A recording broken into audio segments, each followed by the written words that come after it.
The existence and location of the Rock Mesa volcanic dome is not well known to the general public.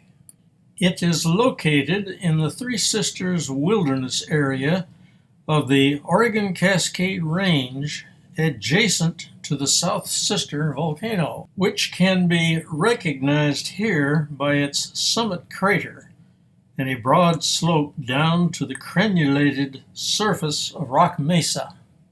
Here we can see that as lava moved away from a central vent, it gradually lost heat and forced new lava to pile up behind it in elevated ridges. In this view, red lines help to show separate pulses of advancing lava, and yellow circles display several collapse pits. On the east margin of Rock Mesa, a small subsidiary lava flow has removed support from a collapse pit. Most collapse pits have a raised rim, suggesting that explosive activity also took place. Here we see a collapse pit up close. The first eruptions of Rock Mesa were not of lava, but consisted of hot gas, blasting fragments of ash and pumice high into prevailing east winds, as shown on this map.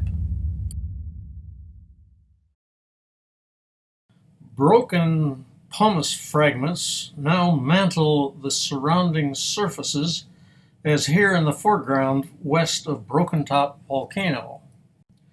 The same pumice blanket extends to the west of South Sister, but has been buried there by Rock Mesa lavas. In 1972, I discovered a completely burned log buried in Rock Mesa pumice. I collected a clean sample from the center of the log and submitted it to the U.S. Geological Survey for carbon-14 dating.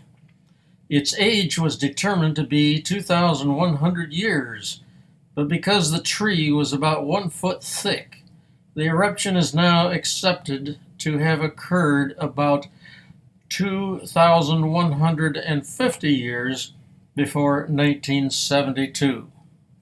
It is very difficult to traverse the surface of Rock Mesa on foot. This view, my son presents an impression of scale. Let us now examine the Rock Mesa lava in much more detail.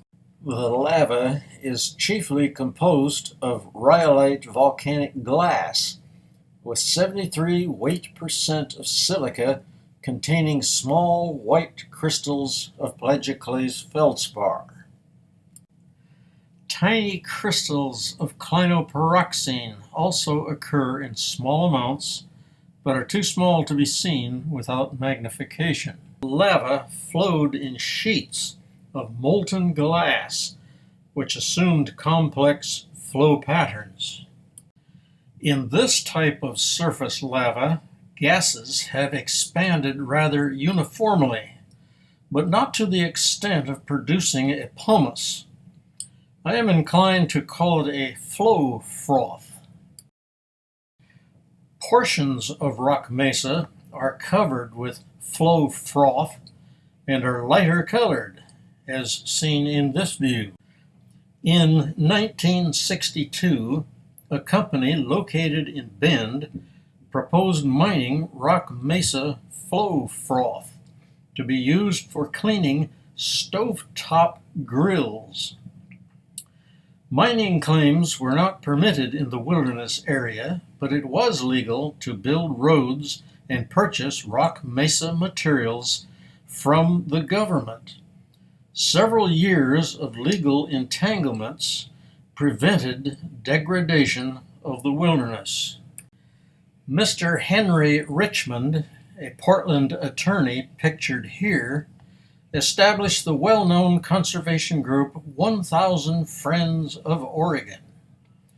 He asked me to verify that feldspar crystals would damage stovetop grills.